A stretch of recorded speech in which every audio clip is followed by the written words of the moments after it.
ஓம் ஸ்ரீ வராகிதாயே போற்றி போற்றி, சிம்ம வாகினியே போற்றி. நல்லதே நினைப்போம், நல்லதே நடக்கும். சக்தி வராகியின் பிள்ளைகளுக்கு இந்த வராகி தாயின் ஆசீர்வாதம் என்றுமே முழுமையாக கிடைக்கும். உன்னுடைய குலதெய்வத்தின் உடல் இன்று அனலாக எரிகிறது.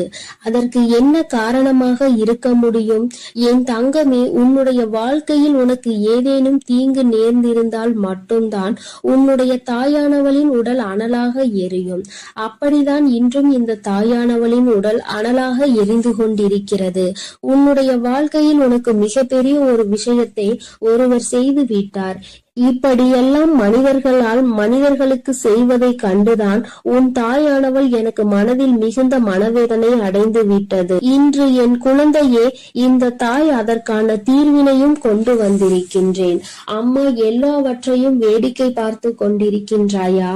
நீ வேடிக்கை பார்த்து விட்டு என்னிடம் வந்து இப்படியெல்லாம் உன் வாழ்க்கையில் நடக்கிறது என்று மட்டும் சொல்கின்றாய் என்று என் பிள்ளை நீ நினைக்கலாம்.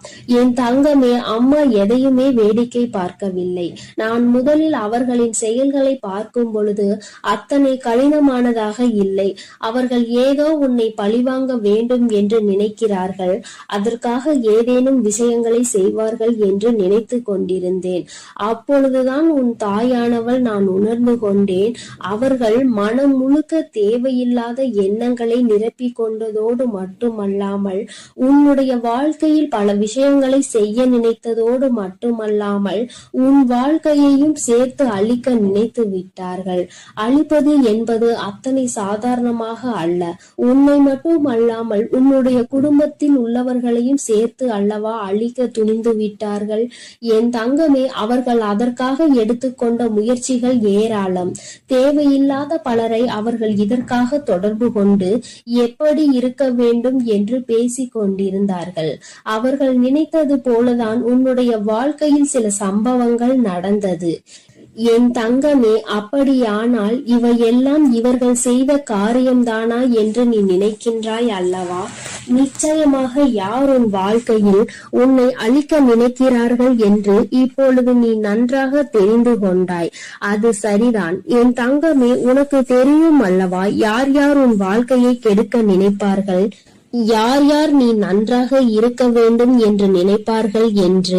என் தங்கமே, அப்படிதான் இன்று சூழ்நிலை மாறிவிட்டது. இனிமேலும் இந்த நிலைமை இப்படியே இருந்து கொண்டிருக்குமானால் உன் வாழ்க்கையில் எல்லா பிரச்சனைகளையும் நிச்சயமாக நீ சந்தித்து விடுவாய். அதனால் இன்று இதற்கு ஒரு தீர்வினை கொடுத்துவிட வேண்டும் என்றுதான் உன் தாயானவள் உன் முன்னால் தோன்றியிருக்கின்றேன். என் தங்கமே, இந்த தாய் இன்று உனக்கு சொல்ல வந்த அதி முக்கியமான விஷயம் என்ன தெரியுமா? சில நாட்களாகவே நீ சரியாக உணவு உண்ண முடியாமல் தவித்து கொண்டிருக்கிறாய். எதை சாப்பிட்டாலும் அது உன்னுடைய உடலுக்கு ஒத்துக்கொள்வதில்லை. அது மட்டும் அல்லாமல் எந்த ஒரு காரியம் எடுத்தாலும் அதில் தடங்கல்களும் தடைகளும் ஏதேனும் பிரச்சனைகளும் தொடர்ந்து வந்து கொண்டே இருக்கிறது.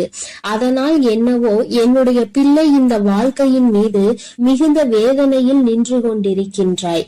உன்னுடைய வேதனை எந்த அளவிற்கு என்றால் உன் வாழ்க்கை என்னவாக மாறிவிடுமோ, நம் வாழ்க்கை இதோடு முடிந்து விடுமோ என்கின்ற அளவிற்கு உன் வேதனை அதிகமாக இருக்கின்றது. நம்மால் நாம் நினைத்த உணவை கூட உண்ண முடியவில்லை. அப்படியே உண்டாலும் அது நம்முடைய உடலுக்கு ஒத்துக்கொள்ளாத சூழ்நிலை ஏற்படுகிறது அல்லவா?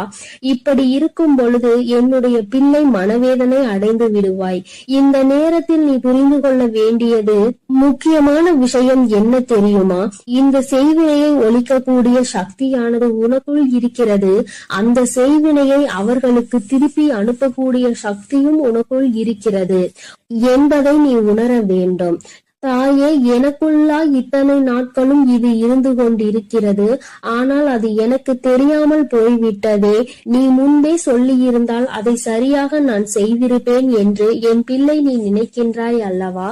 என் தங்கமே, நிச்சயமாக நீ நினைப்பது சரிதான். உன் தாயானவள் உன்னுடைய வாழ்க்கையில் நடத்தி கொடுக்க போவது சரிதான்.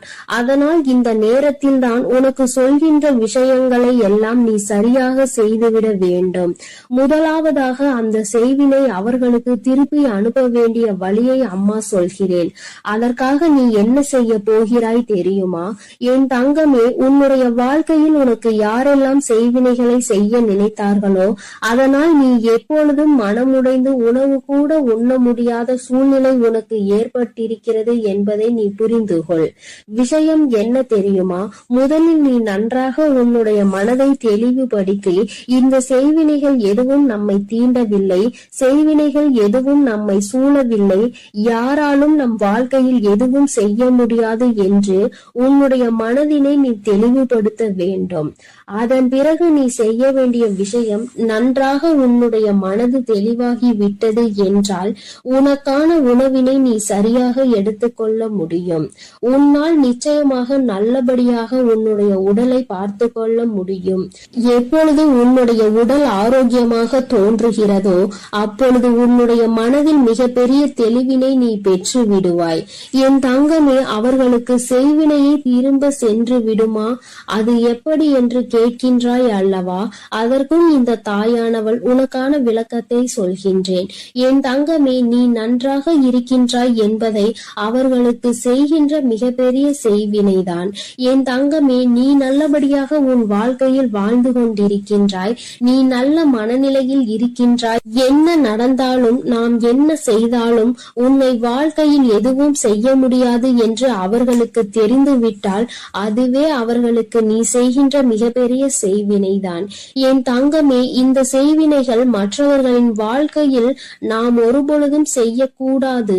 ஏனென்றால் அவர்கள் செய்வதை நாம் மிகப்பெரிய தவறாக பார்க்கின்றோம். அடுத்தவர்கள் வாழ்க்கையை ஒருபொழுதும் கெடுக்க நினைக்க கூடாது என்று சொல்கின்ற நாமே இது போன்ற தீமைகளை மற்றவர்களுக்கு செய்துவிடக் கூடாது. மாறாக நீ நல்லபடியாக வாழ்ந்து காட்டி செய்வினையை புரிய வைக்க வேண்டும். நீ என்னதான் எனக்கு செய்ய நினைத்தாலும் நான் என் வாழ்க்கையில் நல்லபடியாக இருப்பேன் என்று யாருமே உனக்கு எதுவும் செய்ய நினைக்காத பொழுது, செய்யாத பொழுது நீ மட்டும் அதை என்னாலும் எண்ணிக்கொண்டு உணவு உண்ணாமல் இருந்து உன்னுடைய உடலை கெடுத்து உன்னுடைய மனதை அழித்து வாழ்வது நிம்மதியற்றதல்லவா? என் தங்கமே, இங்கே நிறைய பேர் இப்படிதான் வாழ்ந்து கொண்டிருக்கிறார்கள். நமக்கு ஏதேனும் செய்திருப்பார்களோ என்று நினைத்து நினைத்து அவர்கள் தங்களினுடைய வாழ்நாளில் பாதி நாளை தொலைத்து விடுகின்றார்கள். அவர்கள் நினைப்பது போல வாழ்க்கை இல்லை என்பதை இன்னமுமே அவர்கள் புரிந்து கொள்ளவில்லை. என் தங்கமே, என்றுமே உன்னுடைய வாழ்க்கையில் யாரும் எந்த செய்வினைகளையும் செய்துவிட முடியாது. அதற்கு மாறாக என் குழந்தை, நீ உன்னுடைய எண்ணங்களால் இல்லாத செய்வினையை இருப்பதாக மாற்றி விடாதே. இந்த விஷயத்தில் நீ தெளிவாக உனக்கு காவலாக நிற்பது உன் தாயானவள் நான் என்பதை நீ மறந்து விடாதே. உன்னுடைய இல்லத்தில் நான் இருக்கும் பொழுது என்னை மீறி எதுவும் நடந்து விடாது என்பதை நீ தெளிவாக புரிந்து கொண்டாலே போதும். எந்த கஷ்டங்களும் உன்னை நெருங்காது. இனி ஏனோ உன்னுடைய வாழ்க்கையில் இருக்கின்ற பிரச்சனைகள் எல்லாம் நீ உனக்கு நல்லது நடக்க போகிறது என்பதை மனதார நம்பிவிட்டாலே போதும். எல்லாவற்றிலும் இருந்து உன்னை மீட்டெடுத்து கொண்டு வருகின்ற சக்தி உன் தாயானவள் எனக்கு இருக்கிறது என்பதை நீ புரிந்து கொண்டாலே போதும். இனியும் உனக்கு எந்த துன்பங்கள் வந்துவிட்டாலும் அம்மா உன்னை நான் பாதுகாக்கிறேன். நான் உனக்கு எல்லா விஷயங்களிலும் இருந்து நிச்சயமாக விடுதலை கொடுப்பேன். அம்மாவினுடைய உடல் அனலாக எரியும் பொழுது நீ நினைத்தாய் அல்லவா, நம் தாயானவள் எதற்காக இத்தனை கஷ்டங்களை அடைந்தாள் என்று இன்று உனக்கு புரிந்திருக்கும். அம்மா எதற்காக இத்தனை வேதனையை உற்றாள் என்று. நிச்சயமாக இனி உனக்கென்று எந்த கஷ்டங்களும் ஒரு நாளும் இல்லை என்பதை உணர்ந்து கொண்டு உனக்கு பாதுகாவலாக நிற்கின்ற இந்த தாயினை மனதிற்குள் எண்ணிக்கொண்டு சந்தோஷமாக நீ இருக்க வேண்டும். இனி எல்லாமே உனக்கு நல்ல நேரம்தான். என் அன்பு குழந்தையே, இந்த தாயானவளினுடைய ஆசீர்வாதங்கள் உனக்கு எப்பொழுதும் முழுமையாக இருந்து கொண்டே இருக்கும். அதனால் நீ எதற்காகவும் கலங்காதே. அழாதே, எதை நினைத்தும் வருந்தாதே. நான் எந்த சூழ்நிலையிலும் உன்னை கைவிட்டு விட மாட்டேன் என்பதை நீ முழுமையாக நம்பினால் போதும். என் தங்க பிள்ளையே, உன் வராகி அம்மா நான் பலமுறை உன்னிடத்தில் ஒரு உண்மையை சொல்வதற்காக முயற்சி செய்து கொண்டிருக்கிறேன். என் குழந்தை, சில நேரங்களில் அதை நீ கேட்காமல் சென்று விடுகிறாய். என் தங்கமே, இன்றும் ஒரு வாய்ப்பு கிடைத்திருக்கிறது. இந்த வாய்ப்பை பயன்படுத்தி கொண்டு உன் தாயானவள் உனக்கு அந்த உண்மையை சொல்லிவிட வேண்டும் என்றுதான் இப்பொழுது வந்திருக்கிறேன். என் தங்கமே, இந்த முறையும் நீ கேட்க மறுத்து நிற்பாயானால் நிச்சயமாக அம்மா மீண்டும் உனக்கு இந்த உண்மையை பற்றி ஒரு நாளும் பேசிவிட மாட்டேன். எல்லாவற்றிற்குமே ஒரு காரணம் இருக்கிறது. காலம் கடந்த பிறகு இந்த உண்மையை நீ தெரிந்து கொள்வதனால் எந்த பலனும் இருக்க போவதில்லை அல்லவா? அதனால் அதற்கான சரியான நேரத்தில் நீ தெரிந்து கொள்ள வேண்டும் என்றுதான் அம்மா விருப்பப்படுகிறேன். என் குழந்தை, மனதளவில் எதையோ நினைத்து என்னாலும் வேதனைப்பட்டு கொண்டிருக்கின்ற நேரத்தில் உன்னுடைய வேதனைகளுக்கு எல்லாம் காரணம் என்னவென்பதை நீ உன்னை சுற்றி நடக்கின்ற சில விஷயங்கள் உன்னை அறியாமல் உனக்கு தெரியாமலே ஏன் நடந்து கொண்டிருக்கிறது. அதை செய்து கொண்டிருப்பவர்களுக்கு உனக்கு தெரியாமலே அந்த விஷயத்தை கச்சிதமாக செய்து முடித்துவிட்டு சென்று விடுவார்கள். அவர்கள் செய்கின்ற விஷயம் என்னவென்று தெரிந்தால் நிச்சயம் என் பிள்ளை நீ இந்த சூழ்நிலையில் இருந்து மீண்டு வந்து விடுவாய். அதை உனக்கு தெரிவிக்கத்தானே உன்னை காண வருகிறேன். என் தங்கமே, உடன் இருப்பவர்கள் எல்லாம் உனக்கு நல்லதுதான் செய்வார்கள் என்று நீ கண்மூடித்தனமாக நினைக்க கூடாது. நல்லது செய்கிறவர்களும் இருக்கிறார்கள், அல்லது கெட்டது நினைப்பவர்களும் இருக்கிறார்கள். அப்படி இல்லை என்று ஒரு நாளும் நீ மறுத்து சொல்ல முடியாது அல்லவா? இந்த கஷ்டமான சூழ்நிலைக்கு காரணமாக இருக்கும் பொழுது அதை தெரிந்து கொள்ள வேண்டிய அவசியம் மிகவும் முக்கியமானது அல்லவா? என் தங்கமே, அவர்கள் எதுவுமே செய்யவில்லை. எப்படி அவர்கள்தான் என்னுடைய கஷ்டங்களுக்கு காரணம் என்று நீங்கள் சொல்கிறீர்கள் என்று என் பிள்ளை நீ நினைக்கலாம். என்னை பார்த்து எதிர்கேள்வியும் நீ கேட்கலாம். ஆனால் நான் சொல்கின்ற பதிலில் நிச்சயமாக உண்மையை நீ தெரிந்து கொள்வாய். இத்தனை நாட்கள் எத்தனை கஷ்டங்களை அறியாமல் இப்படி அறியாமையில் இருந்து கொண்டிருக்கிறோம் என்று என் பிள்ளையே, உடன் இருப்பவர்கள் உன்னோடு நீண்ட நாட்கள் பழகி கொண்டிருப்பவர்கள் திடீரென்று உனக்கு எதிராக ஒரு விஷயத்தை செய்தால் நீ அவர்களின் நட்பை துண்டித்து விட மாட்டாயா? அதனால் அப்படி எதையும் அவர்கள் உனக்கு தெரிந்தபடி செய்ய துணிய மாட்டார்கள். உனக்கே தெரியாமல் தான் இந்த விஷயத்தை அவர்கள் செய்கிறார்கள். என் தங்கமே, அவர்கள் செய்கின்ற விஷயம் என்ன தெரியுமா? உன்னுடைய மனதிற்கு தேவையில்லாத எண்ணங்களை விதைத்து வைத்திருப்பது. அது மட்டுமல்லாமல் நான் இதை செய்கிறேன், நீயும் இதை செய் என்று உன்னிடத்தில் ஆணித்தனமாக எடுத்துரைப்பது. சில விஷயங்களை எல்லோருமே செய்துவிட முடியாது. அவர்களுக்கு அது சரியாக இருக்கும். அவர்கள் வாழ்க்கைக்கும் அவர்களோடு இருப்பவர்களுக்கும் அவர் செய்கின்ற செயல் சரியாக இருக்கலாம். ஆனால் உன்னோடு இருப்பவர்களுக்கு, உன்னை நம்பி இருப்பவர்களுக்கும் நீ செய்கின்ற செயல் நிச்சயமாக மற்றவர்களைப் போல இருந்தாலும் அது ஒரு நாளும் ஏற்றுக்கொள்ள முடியாததாக இருக்கும் என்பதை முதலில் நீ புரிந்து கொள். என்னாலுமே ஒரு விஷயத்தை சொந்தமாக முடிவெடுத்து நீ செய்ய பழகு. உன்னோடு இருப்பவர்களுக்கு இதுவே உன் மீது மிகப்பெரிய வெறுப்பினை கொண்டு வரும் காரணமாக இருக்கும். எந்த ஒரு காரியம் ஆனாலும் அதில் உன்னுடைய தனித்தன்மை அங்கு மேலோங்கி நிற்க வேண்டும். மற்றவர்களைப் போல செய்கிறாய், அவர்கள் செய்துவிட்டார்கள் என்பதற்காக செய்கிறாய் என்று ஒரு நாளும் செய்யாதே. என் தங்கமே, உனக்கு உதாரணத்திற்கு சொல்ல வேண்டும் என்றால், அவர்கள் ஒரு வீடு கட்டி இருக்கிறார்கள், வேறு ஏதாவது ஒரு பொருளை வாங்கி இருக்கிறார்கள் என்பதற்காக அவர்கள் பெயரை சொல்லி நானும் அதை செய்ய வேண்டும் என்று ஒரு நாளும் சொல்லாதே. உன்னால் என்ன முடியுமோ அதைதானே நீ செய்ய முயற்சி செய்ய வேண்டும். அவர்களும் உன்னுடைய மனதை அப்படியே மாற்றும் முயற்சி செய்கிறார்கள். நான் வாங்கி இருப்பதால் நீயும் இதனை வாங்க வேண்டும் என்று, நான் செய்து முடித்து விட்டேன், நீயும் இதை செய்து முடித்து பார் என்று. என் தங்கமே, உன்னுடைய வாழ்க்கையை நீ இது நாள் வரையிலுமே சுதந்திரமாக வாழவில்லை. எப்பொழுதும் யாரோ ஒருவரின் பேச்சை கேட்டு அதற்கு ஏற்றாற் போலதான் வாழ்ந்து கொண்டிருக்கிறாய். அம்மா சொல்கின்ற விஷயங்கள் உனக்கு நடக்க நடக்கவில்லை என்பது போல தோன்றினாலும் ஒரு முறை நன்றாக சிந்தித்து பார். இன்னொருவரின் சாயலை நீ உன்னுடைய வாழ்க்கைக்குள் கொண்டு வந்திருக்கிறாயா இல்லையா என்று. யார் என்ன வேண்டுமானாலும் சொல்லிக் கொடுக்கலாம். எப்படி வாழ வேண்டும் என்கின்ற விஷயத்தை யாரும் உனக்கு சொல்லிக் கொடுக்க கூடாது. உன்னுடைய குடும்பத்தில் இருக்கின்ற பிரச்சனைகளுக்கு தீர்வு உன்னிடம் மட்டுமே இருக்க வேண்டுமே தவிர அதை வேறு யாரிடமும் சென்று அதற்கான தீர்வினை நீ தேடக்கூடாது. உன்னுடைய உயிர் நட்பாகவே இருந்துவிட்டு போகட்டும், உனக்காக உயிரை கொடுப்பவர்களாகவே இருக்கட்டும். ஆனால் உன்னுடைய குடும்பத்தில் உள்ள விஷயங்கள் ஆனாலும் சரி, உன்னுடைய வாழ்க்கை துணையை பற்றிய விஷயங்கள் ஆனாலும் சரி, எதையுமே அவர்களிடத்தில் நீ பகிர்ந்து கொள்ளக்கூடாது. என் குழந்தையே, வாழ்க்கை துணை என்பது தன்னுடைய ரகசியங்கள் எல்லாமே தெரிந்த ஒரே ஒரு உறவு தன்னுடைய துணை மட்டுமே என்ற நம்பிக்கையில் இருந்து கொண்டிருப்பார்கள். அவர்கள் பேசுகின்ற ஒவ்வொரு வார்த்தையிலும் உயிர் இருக்கும். அது உனக்கு மட்டும் தெரிந்த வார்த்தைகளாக இருக்க வேண்டும் என்று நினைத்து அவர்கள் பேசிக் கொண்டிருப்பார்கள். ஆனால் உனக்கென்று மனக்கஷ்டம் இருந்தாலும் சரி, அதிக சந்தோஷமாக இருந்தாலும் சரி, அதை உன்னோடு இருப்பவர்களிடம் நீ பகிர்ந்து கொள்ள துணியக்கூடாது.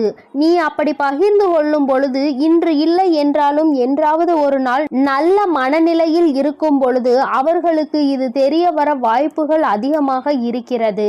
இப்படி ஒரு விஷயம் தெரிந்து விட்டது என்றால், நான் உன்னிடம் சொன்ன விஷயத்தை இன்னொருவரிடம் உன்னால் சொல்ல முடிகிறது என்றால் அது எப்படி என்ற கேள்விக்கு நீ பதில் சொல்ல வேண்டிய கட்டாயம் வந்துவிடும். என் தங்கமே, இது நாள் வரையிலும் நடந்த விஷயங்கள் எதுவாக வேண்டுமானாலும் இருந்துவிட்டு போகட்டும். இனிமேலாவது நீ சற்று கவனமாக இருக்க வேண்டும்.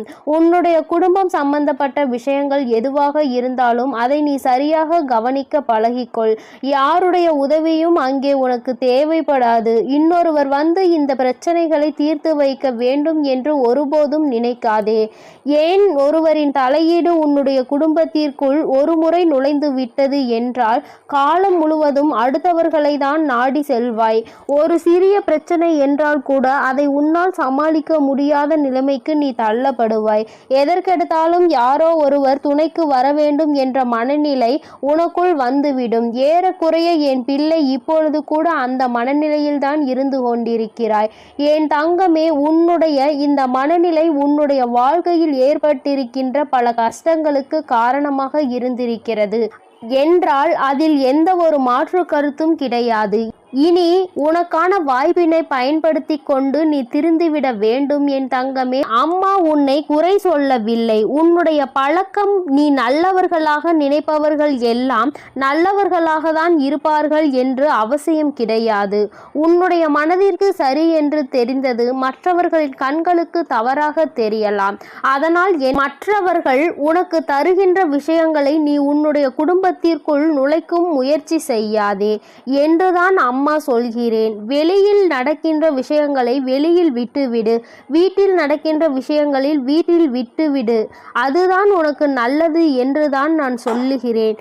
எல்லாவற்றையும் சேர்த்து குழப்பி வாழ்க்கையை கெடுத்து கொள்ள முயற்சி செய்யாதே. நான் சொல்கின்ற விஷயம் அதுதான். இதைதான் நான் உனக்கு சொல்கின்றேன். நான் சொல்கின்ற விஷயத்தில் இருக்கின்ற அர்த்தங்கள் என் குழந்தைக்கு ஆழமாக புரிந்துவிட்டது என்றால் நிச்சயமாக இப்பொழுது உன்னுடைய பாதி பிரச்சனைகளுக்கான தீர்வு உனக்கு கிடைத்துவிடும். ரகசியங்கள் ரகசியமாகவே வாழ்நாள் முழுவதும் காக்கப்பட வேண்டும்.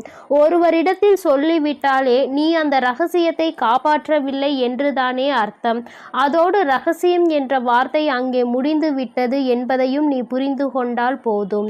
உன் மீது நம்பிக்கை வைத்து ஒருவர் தருகின்ற வார்த்தை என்னாலும் உன் மனதிற்குள் புதைக்கப்பட்டிருக்க வேண்டுமே தவிர அதனை வெளியில் கொண்டு வரக்கூடாது. இனி உன் வாழ்க்கை சந்தோஷமான நிலையை நோக்கி நகர்வதற்கு இந்த வராகி என்னுடைய ஆசீர்வாதங்கள் உனக்கு எப்பொழுதும் முழுமையாக இருக்கும் என் தங்க பிள்ளையே. அதனால் நீ எதற்காகவும் கலங்காதே, எதை நினைத்தும் வருந்தாதே. நீ நல்லதையே நினை. உன் வாழ்வில் எப்பொழுதும் உனக்கு நல்லது மட்டுமே நடக்கும். ஓம் ஸ்ரீ வராகி தாயே போற்றி போற்றி. ஓம் ஸ்ரீ வராகி தாயே போற்றி போற்றி. என் அன்பு பிள்ளையே, இன்று உன் வராகி அம்மா உன் மீது மிகவும் மனவருத்தத்தில் வந்திருக்கிறேன். என் தங்கமே, என்னுடைய மனவருத்தத்திற்கான காரணத்தை உன்னிடத்தில் நான் சொல்கிறேன். என் தங்கமே, இது வருத்தம் மட்டுமல்ல, அதிகமான கோபத்தினுடைய வெளிப்பாடும் கூட. அம்மா, கோபமா? உனக்கு என் மேல் எப்படி கோபம் வந்தது என்று நீ நினைக்கலாம். என் தங்கமே, உன் தாயானவள் என்னுடைய கோபத்திற்கு ஒரு காரணம் இருக்கிறது. பலமுறை நான் சொல்லியும் நீ கேட்காமல் போன ஒரு விஷயத்தினால்தான் இன்று உன்னுடைய வாழ்க்கை உனக்கே கேள்விக்குறியாக புரியாமல் நின்று கொண்டிருக்கிறது. நான் பலமுறை கோபமாக வந்து உன்னிடத்தில் சொல்லும் பொழுதெல்லாம் நீ அதை கவனிக்காமல் விட்டு விட்டதனுடன் பலன்தான் இன்று இந்த தாயானவள் என்னுடைய கோபம் உன் மீது அது வருத்தமாக மாறிவிட்டது. என் தங்க பிள்ளையே, நான் எத்தனை முறை சொல்லியும் உனக்கு புரியவில்லை. நான் என் கோபத்தை வெளிக்காட்டியுமே என் குழந்தைக்கு அது புரியவில்லையே என்று இப்பொழுது அம்மா எனக்கு மன வருத்தம் வந்துவிட்டது. அப்படியானால் என் குழந்தையின் மனதில் ஏதோ ஒரு பிரச்சனை என்னாலும் இருந்து கொண்டிருக்கிறது. என் பிள்ளைதான் நினைத்தபடி தன்னை மாற்றிக்கொள்ள முடியாமல் தவித்து நின்று கொண்டிருக்கிறாய். இப்படிதான் இருக்க வேண்டும் என்று நினைத்தாலும் உன்னுடைய மனது உனக்கு சரியான ஒத்துழைப்பினை கொடுக்கவில்லை. அதனால்தான் நான் இப்படி கோபத்தோடு வந்திருக்கிறேன். நீ எப்படி நான் கோபத்தோடு வந்தாலும் கூட அதை செய்ய முடியாமல் தவித்து நின்று கொண்டிருக்கிறாய் என்பதை உன் அம்மா நான் புரிந்து கொண்டேன். என் தங்கமே, இன்று நான் என்னுடைய மன வருத்தத்தை சொல்லும் பொழுதாவது உன்னால் அதிலிருந்து மீண்டு வர முடியுமா என்று ஒரு முறை நீ முயற்சி செய்து பார்க்கலாம். என் தங்கமே, அம்மா உனக்கு இப்பொழுது கால அவகாசம் மட்டுமே கொடுக்கிறேன். ஒருவேளை இந்த சூழ்நிலையிலும் உன்னால் மீண்டு வர முடியவில்லை என்றால் உன் தாயானவள் உன்னை வாழ்க்கையில் நிச்சயமாக நல்லபடியாக கரை சேர்க்க புறப்பட்டு விடுவேன். நான் உன்னை இப்படியே தத்தளிக்க விட்டு விட மாட்டேன். நான் உன்னை இப்படியே விட்டுவிடுவேன் என்று நீ நினைத்து விடாதே. என் குழந்தையே, உன்னுடைய எண்ணங்கள் எல்லாவற்றையுமே உன்னுடைய வாழ்க்கையில் செயலாக நீ நினைக்கலாம். அது நடக்க முடியாமலும் போய்விடலாம். சுற்றியிருப்பவர்களினுடைய எண்ணங்கள் அங்கே செயலாக மாறிவிடலாம். அப்படி இருக்கும் பொழுது என் பிள்ளை மனவேதனை அடைந்து என் முன்னால் நின்று கொண்டிருப்பாய் அல்லவா?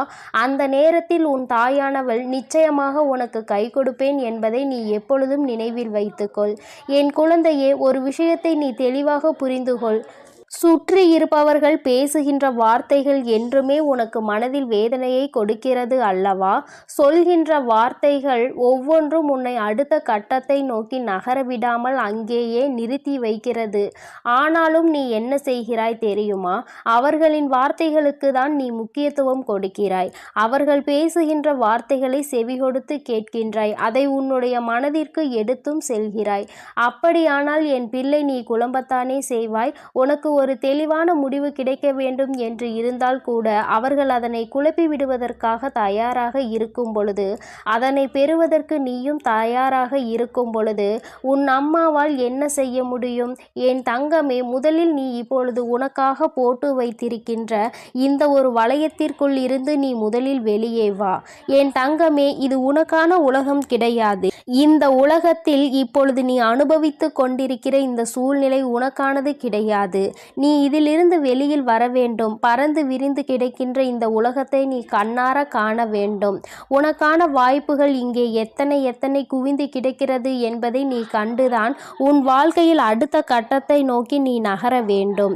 என் தங்கமே, ஒரு மூலையில் முடங்கி கிடைத்தவர்கள் எல்லோருமே அப்படியே கடைசி வரை இருந்துவிட வேண்டும். யார் ஒருவர் வெளியில் வருகிறார்களோ, இந்த உலகத்தை காண வேண்டும் என்று நமக்கு வாய்ப்புகள் இருக்கும், அந்த வாய்ப்புகளை சரியாக பயன்படுத்தி கொள்ள வேண்டும் என்று யார் நினைக்கிறார்களோ அவர்களால் மட்டும்தான் இங்கே பிரகாசமாக ஜொலிக்க முடியும் என்பதை நீ புரிந்து கொள்ள வேண்டும்.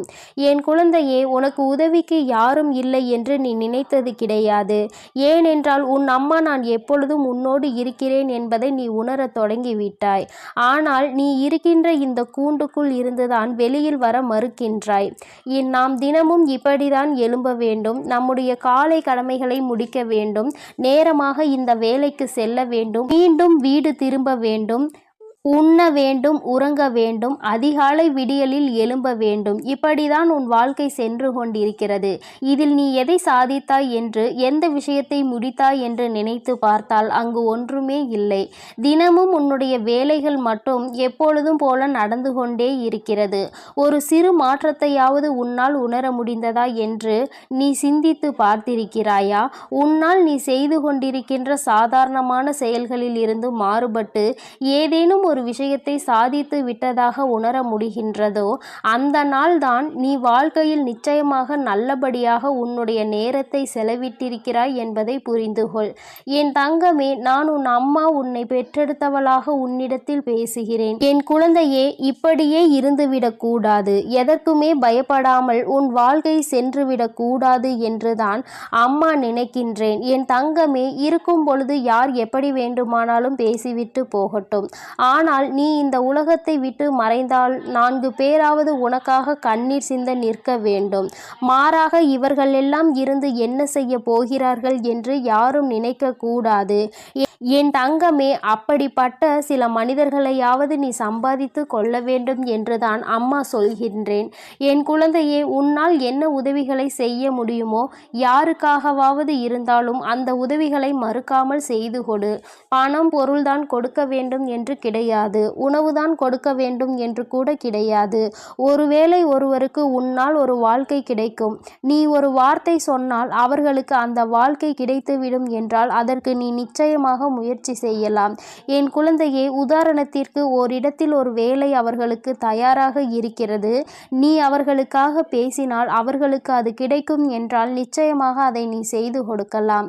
அதனால் அவர்களினுடைய வாழ்க்கையில் இருக்கின்ற அத்தனை நிலைமையும் மாறிவிடும் அல்லவா? அப்பொழுது அவர்கள் உனக்கு காலம் முழுவதும் நன்றி கடன் பட்டவர்களாக இருப்பார்கள். என் குழந்தையே, நீ நினைக்கலாம், அம்மா இப்பொழுது இருக்கின்றவர்கள் எல்லாம் நாம் என்ன உதவி செய்து கொடுத்தாலும் அவர்கள் வாழ்க்கையில் முன்னேற்றத்தை கண்டவுடன் நம்மை பார்த்து யார் என்று கேட்பார்கள் போல அப்படிதான் இருக்கின்றார்கள் என்று. என் தங்கமே, யார் வேண்டுமானாலும் எப்படி வேண்டுமானாலும் இருக்கட்டும். அவர்கள் மறந்த நன்றிக்கான பலன்களை அவர்கள் அனுபவிப்பார்கள். நீ செய்த நல்லதிற்கான பலனை நிச்சயமாக நீ அனுபவிப்பாய். உன்னுடைய வாழ்க்கையில் உனக்கான நல்ல விஷயங்களை எல்லாம் உன்னுடைய புண்ணியங்களோடு சேர்த்து உனக்கு நடக்கும் என்பதை நீ மறந்து விடாதே. என் தங்கமே, எத்தனையோ நேர்மறை எண்ணங்களை உன் மனதிற்குள் வைத்து கொண்டாலும் எதிர்மறை எண்ணங்களும் உனக்குள் அவ்வப்பொழுது எட்டி பார்க்கத்தான் செய்கிறது.